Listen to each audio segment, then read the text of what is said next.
شب برات کو تمام مسلمانوں کی مغفرت ہو جاتی ہے سوائے چند لوگوں کے۔ یہ رات تمام مسلمانوں کے لیے اللہ کی طرف سے بہت بڑی نعمت ہے۔ اس رات کو اللہ تعالیٰ یہ فیصلے فرماتا ہے کہ کتنے لوگوں کو اگلے سال مرنا ہے، کتنے لوگ پیدا ہوں گے، کتنے لوگ حج پہ جائیں گے، اور کتنے لوگ ہیں جو بیمار ہوں گے۔ جتنے بھی فیصلے ہیں اللہ تبارک و تعالیٰ ان فیصلوں کو اسی رات فرماتے ہیں۔ یہ رات مسلمانوں کے لیے ایک بجٹ رات ہے۔ اس میں مسلمانوں کے اجتماعی طور پر اللہ تعالیٰ کے ہاں جتنے فیصلے ہیں وہ ہو جاتے ہیں، اور اس رات اللہ تعالیٰ تمام مسلمانوں کی مغفرت کے بھی فیصلے فرماتے ہیں سوائے چند لوگوں کے۔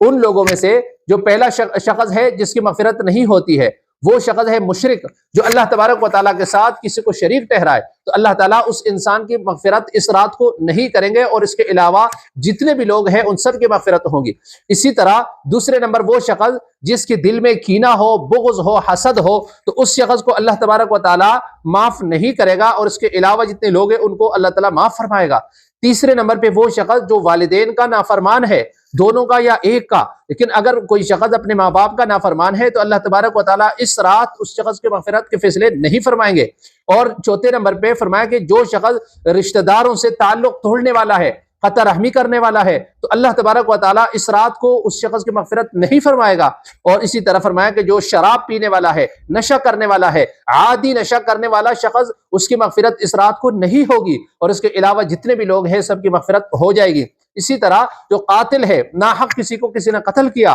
اس رات کو اس شخص کی مغفرت نہیں ہوگی، اس کے علاوہ جتنے بھی لوگ ہیں سب کی مغفرت ہو جائے گی۔ تو دیکھو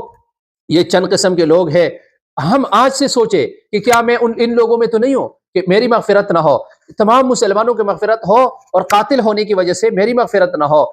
میرے دل کے اندر بغض ہے جس کی وجہ سے میری مغفرت نہ ہو، اور اسی طرح اللہ نہ کرے کوئی مشرک ہے، اس شرک کی وجہ سے اس شخص کی مغفرت نہ ہو، تکبر کی وجہ سے جو شخص تکبر کرتا ہے، اللہ تبارک و تعالیٰ اس رات کو اس کی بھی مغفرت نہیں فرمائے گا۔ تو یہ چند جو وجوہات ہیں جس کی بنا پر اللہ تبارک و تعالیٰ مسلمانوں کی مغفرت نہیں کریں گے، تو ہمیں چاہیے کہ اگر ان چیزوں میں سے کوئی چیز میرے اندر موجود ہے تو اس کو نکالنے کی کوشش کروں، اور اللہ تبارک و تعالیٰ سے 15 شعبان جو شب برات ہے اس سے پہلے اپنے گناہوں کے معافی کا سوالی بنوں۔ اللہ تبارک و تعالیٰ کے سامنے میں رو کر میں رب العالمین کے سامنے جو ہے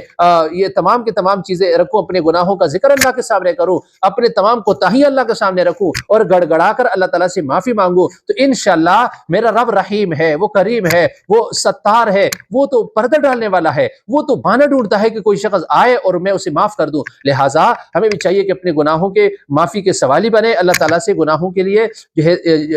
دعائیں مانگے، اور اسی طرح